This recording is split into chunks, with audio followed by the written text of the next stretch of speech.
电梯运行为何突然卡住？超载的电梯是否会急速下坠？被困电梯轿厢内，如何能在电梯故障当中顺利逃生？怎样才能安全乘坐电梯？有。原来如此，电梯危情一触即发。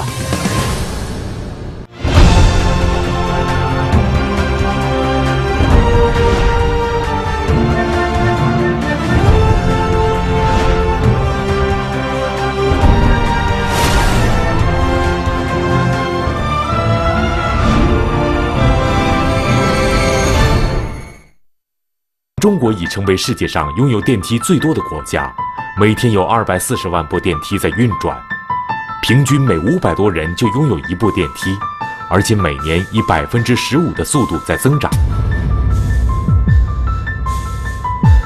与此同时，电梯坠落、扶梯夹人、被困电梯，电梯事故频频发生。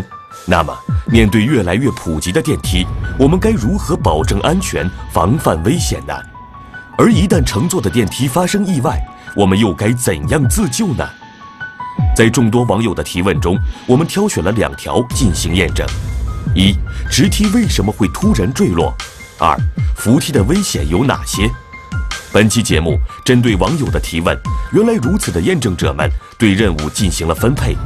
王楠和宁远将解答电梯为什么会突然坠落的问题，而马笑书将会对扶梯有哪些危险进行实验。仅2012年，我国发生的电梯事故共造成28人死亡。面对越来越普及的电梯，如何保证安全、防范危险，成为公众关注的话题。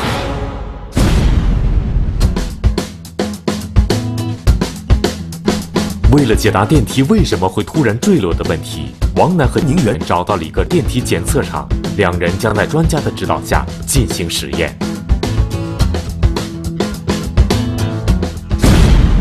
电梯是由一个轿厢连接一个配重组成，大家通过控制系统控制配重的移动，完成轿厢的上上下下。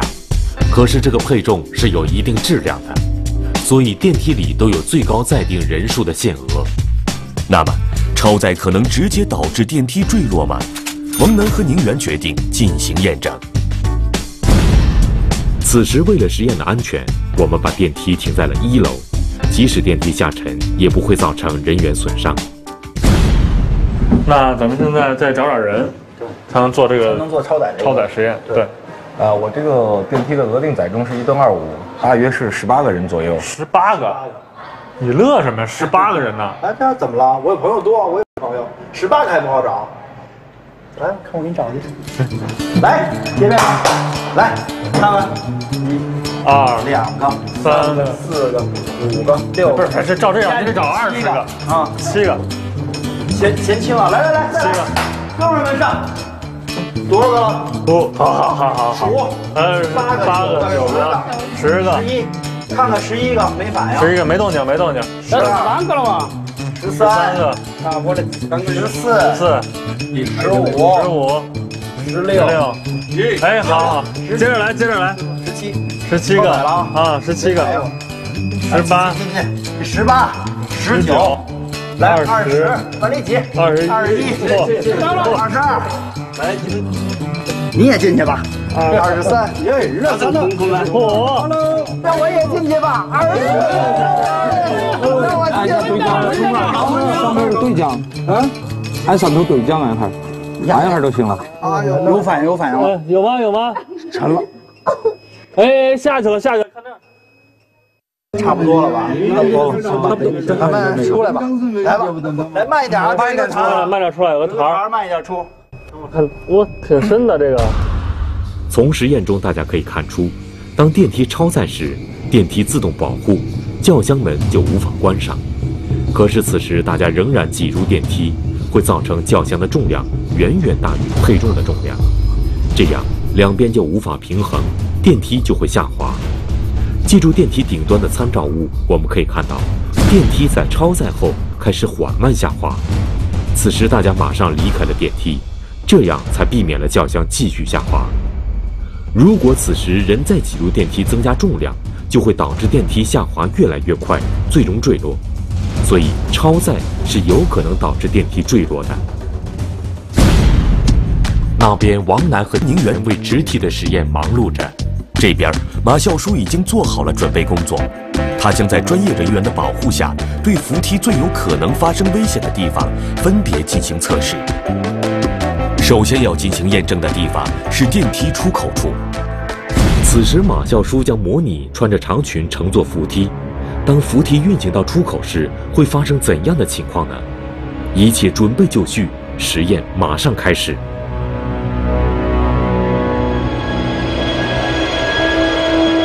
好，被卡住。可以，有。啊！对。天哪！这我现在这是非常危险的一个往后退。哎呦喂！现在卡住了几处，两边都卡住了。对，其实我们现在可以看到整个那个裙摆，全部被卡在那个梯级和那个舒适板之间了。这现在拽是不可能拽出来的吧？这现在是卡得非常紧。这一般如果是整个我们看到裙子已经破掉了。破掉了啊！我的裙子。通过刚才的实验，我们可以看出，当穿着长裙乘坐扶梯时，出口处的缝隙很容易把长裙卷入其中，造成人员伤亡。如果不是人们立刻关闭扶梯，很有可能就会造成裙子越卷越深。那谁来救救我？我现在动不了了。哎呦，谢谢您，让我怎么样能出来吗？我先站在边边一点。舒适板拆了。哦，要拆掉吗？不好意思，我们的极端测试导致这个电梯要把舒适板拆掉。其实现在这算是我已经有心理准备的前提下做的实验，还好我没有摔倒，但是已经快了。但如果说乘客他在没有心理准备的情况下造成这种危险的话，我觉得后果是不堪设想的。他可能会摔倒，或者甚至在这种棱角的地方磕破啊，什么流血呀，或者是摔骨折都是有可能的，这非常非常危险。我现在这一片已经哇，它卷得很深哎，它已经卷到这块钢板里面去了。自动是吧？正常的话。哎，好嘞，谢谢您。大家看看我这个破损的裙子。从实验可以看出，电梯的出口处会有很多的缝隙，一旦裙子或者鞋带等物体卷入其中，很有可能造成人员摔倒。如果此时电梯还在运行，就有可能把人卷入其中，后果不堪设想。另一边，宁渊和王楠继续对电梯突然坠落的原因进行探寻。之前我们做的实验都是围绕着人的不良行为，那么电梯本身又有哪些安全隐患会造成其坠落呢？电梯和配重是靠钢缆进行连接的，而钢缆是会磨损的。长时间的上上下下，钢缆可能会越磨越薄，最终可能会导致断裂。那么这种情况下会怎样呢？轿厢里会发生怎样的情景呢？此时这个艰巨的任务将由小命完成，他将在轿厢里感受着电梯的变化。为了保证实验的安全，技术人员已经在电梯顶部守候。如果电梯出现下坠，他将马上采取制动，使电梯停下来。尽管有专业人员的保护，可是这个实验还是有一定的风险。此时，勇敢的宁远仍坚持在电梯内感受其变化。咱要模拟它断，就是让它一根一根一根那么断。对，只能是一根。是人为的给它剪断，人为的一根一根。那个，我来给它切断了。那我就进去了。那你给它把门打开吧。好，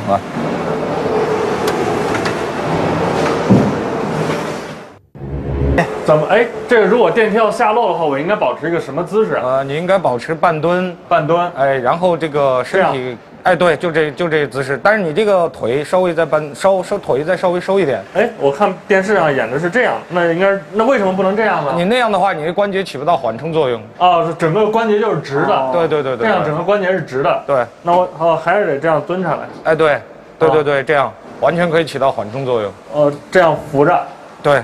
真安全吗？这样真安全，绝对安全，绝对没问题。就是如果真掉下去的话，我就是哎一下，像弹簧。对。啊，那还行。来，王楠来吧，开始啊！来吧。那您把它门关上，咱们去给它剪断这个。这一共是多高啊？这个一共有可能10来米吧，因为这个电梯比较矮。10来米呢？10来米速度也不会很快。不会很快吗？自由落体。此时，王楠和陈建军来到电梯通道的顶端，准备切断第1根钢缆。切这根？对。小妮儿，我可切第1根了啊！剪吧。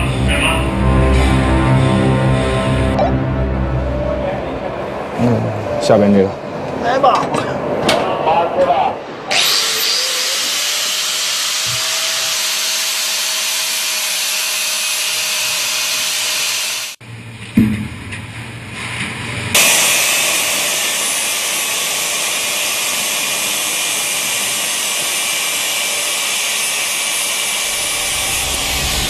第1根钢缆已经切断，可是电梯并没有发生坠落。那么此时电梯还能运行吗？这时小宁又尝试了电梯的运行情况，然而他发现并没有什么异常。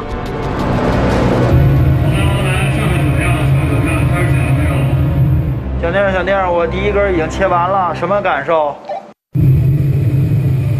没有感觉到有什么变化呀。没事吗？没事。当1根钢缆断裂后，电梯的运行并没有受到影响，这是由于电梯有8根钢缆同时连接在配重上，即使1根断裂，其他几根仍然可以正常工作，保证电梯运行。但是这样会加剧其他钢缆的磨损，造成很大的安全隐患。此时王楠又提出了一个更加极端的实验，因为钢缆都是会磨损的，所以如果连接电梯的钢缆全部断裂，这样轿厢会坠落吗？小宁，听见了回话。好，没问题了。我准备切断最后1根钢缆了。开始吧。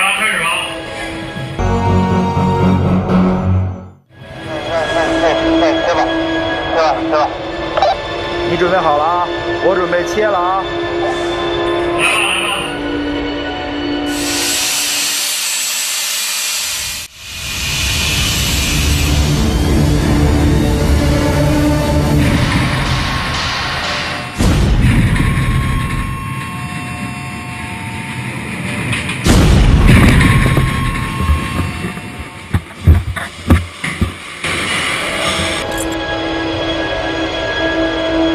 此时，工作人员把电梯缓缓放到1楼。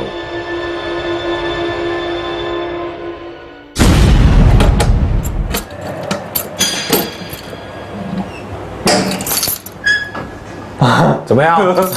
感觉怎么样？把那个所有钢缆断掉以后，它速度明显比之前要快，没有那快。对，没有那个快，但是它跟那个不太一样，是这3面全是透明的，我能随时感觉自己置身在一个急速下落的一个环境里头。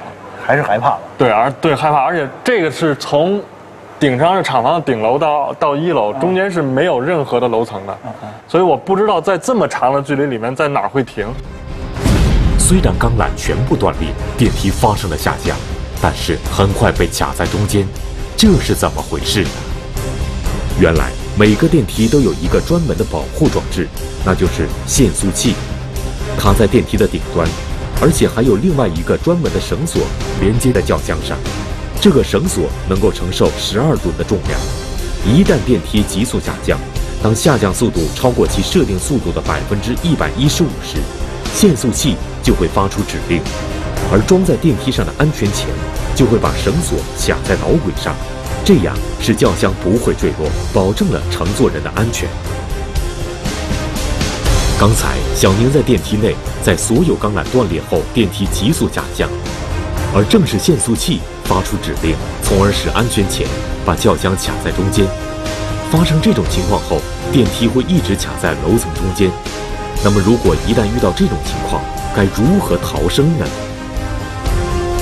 有人提出扒开电梯门，然后逃生。可是此时他在离开轿厢的瞬间，很有可能会造成重心不稳，掉入电梯下方的通道内。同时，如果在此时电梯突然运行，会对逃生人员造成切割，后果将不堪设想。所以，这种逃生方法是错误的。那么，对于被困电梯，还有人提出从轿厢顶部逃生。可是经过研究，大家发现，电梯的顶部是被焊死的钢板，根本没有预留逃生的出口，所以这种逃生方法也是不可行的。那么，如果一旦遇到这种情况，该如何逃生呢？此时，专家告诉我们，一定要待在轿厢内，不要乱动。同时，在电梯里有一个采用独立电源供电的呼叫电话，即使电梯停电，它也能够保证你能够及时的联系到外界，这样便于救援。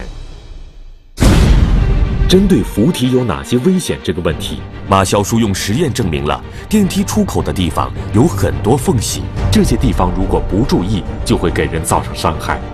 而对于电梯侧面缝隙会有怎样的危险，他们将继续实验。我找了一双小鞋，这应该是2岁小孩可以穿的这种小鞋。然后呢，我用游标卡尺先来试试看它有多厚。我把它夹得紧紧的。现在目前，这应该是8毫米。对，8毫米左右。8毫米左右。那我看这个侧面的缝隙，我觉得这应该不可能卡住这个鞋，因为我在超市里经常见到小朋友呀站在这个上面玩，对，是吧？就这样，这样扶着走。如果他站在上面，有可能滑下来，对，那就会把鞋卡在这个位置。对。那我来看一下这个侧面，这儿能有多厚呢？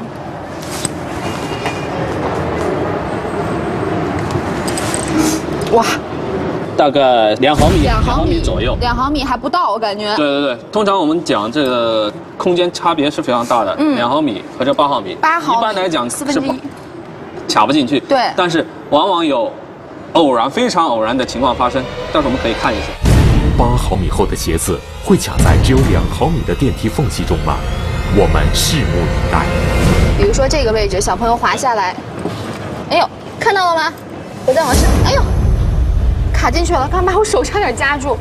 这其实现在看来，这个只要卡进去以后，这个缝哇，非常危险，手不要去，不要去啊！那怎么拿下来呢？哎呀，卡住，这怎么办？停下来了，停下来了。这不出来。现在的情况是就已经出现这个状况的时候，硬拽是肯定拽不出来了。就唯一的情况，这种解决方式就是说，如果说有小孩。一旦出现这样的情况，保持不要动，尽快找我们的那个专业人员来，他会把扶梯这一块，一个是拆掉输磁板，再一个把扶梯往回倒，把它送出来。但是这个时候如果往回倒，小孩的脚岂不是更危险？这是第一个要拆掉那个输磁板，如果说是硬拔的话，会造成更大的伤害。所以这块呢，需要我们的那个专业人员尽快赶到现场。从实验中我们发现。当鞋子靠近电梯侧面时，很容易卷入缝隙中，而且越卷越深，最后卡在出口处。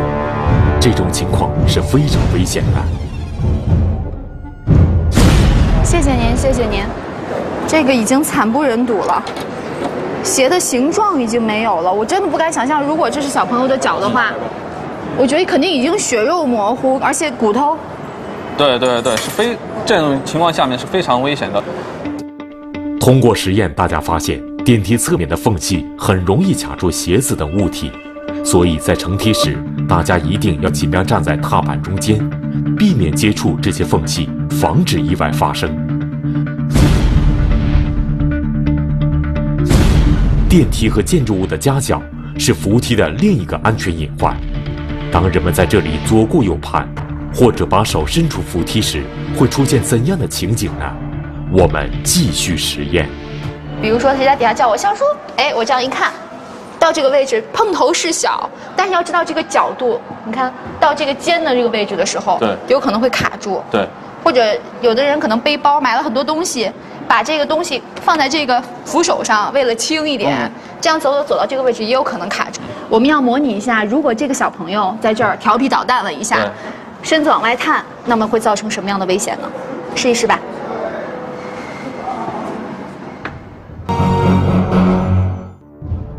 马校书首先模拟小朋友不注意把胳膊探出扶梯的情景。此时如果面临建筑物的夹角，会出现怎样的情景呢？我们拭目以待。好，抱住。大家能看到吗？因为有长袖，但是手臂断了。因为这样它上来的那个戳力啊比较大的，瞬间卡住的情况导致你看这块已经脱臼了。对。其实我觉得，如果是一个真的小朋友的话，他最危险的可能不是这个关节，而是手腕的腕关节。手腕，然后这块呢，通常是会被擦伤。从刚才的实验能看出，当人们乘坐扶梯把胳膊伸出时，一旦遇到电梯与建筑物的夹角，就会造成胳膊瞬间被夹伤，严重时可能会造成骨折。在乘坐扶梯时，探头东张西望是另一种危险的行为。那么，如果正好碰到扶梯与建筑物的夹角时，又会出现怎样的情景呢？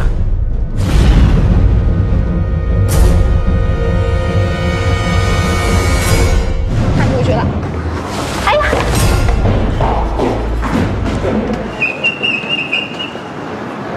太残忍了，非常恐怖的一幕。这是恐怖片吗？这是，宝宝的头掉了。这是第二个比较容易发生在小朋友，他有的时候也会发生成年人身上的一个情况。对，我们注意力完全被外面的那个情况吸引了，忘了自己的扶梯正好往上上，忘了上面还有一个夹角的顶板。如果这时候没有那个不小心投手这个保护的一个三角板在那儿的话，刚才这一幕就可能完全实际发生。对，其实我觉得它这也就是0.几秒的事情。从实验可以看出，电梯在运行时，如果有人把头探出去，很有可能造成头被卡在电梯与建筑物的夹角中，严重时直接造成人员伤亡。